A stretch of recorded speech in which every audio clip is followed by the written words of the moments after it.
కష్టాలు కన్నీళ్లు ఎవరికుండో చెప్పండి. అలానే ఏడుస్తూ కూర్చుంటామా? ముందున్న జీవితాన్ని ఆపేస్తామా? ఒక్కసారి సిరివెన్నెల గారు ఏం చెప్పారో వినండి.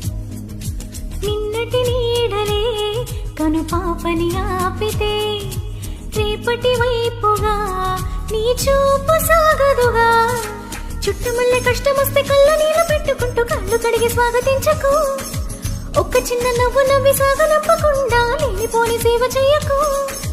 మినుగురులా మెలమెల మెరిసే దరహాసం చాలు కదా. ముసురుకునే నిసి విలవిలలాడుతూ పరుగులు తీయదా.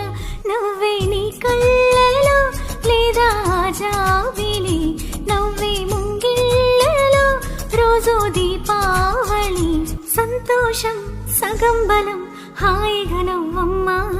ఆ సంగీతం నీ తోడై సాగవే గువ్వమ్మా.